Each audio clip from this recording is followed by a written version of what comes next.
Well, Michael and Carol, the first confirmed school case of the whooping cough was actually at Hillendale Elementary School here in Henderson County. That was back on November 16th.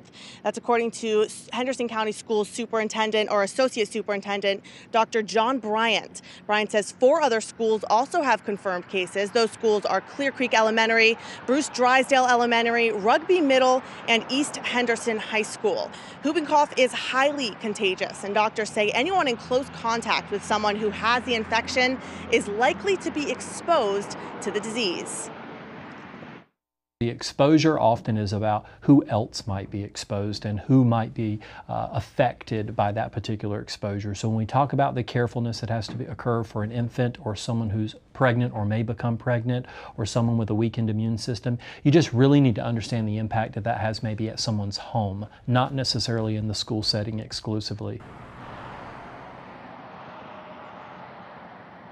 And Brian says the schools have been vigilant in letting parents know about any child who's been in close contact with an infected student. He stresses that if your child or children show any symptoms or signs of the whooping cough infection, to let a doctor know right away. Madeline Hackett, WYFF News 4 in Henderson County.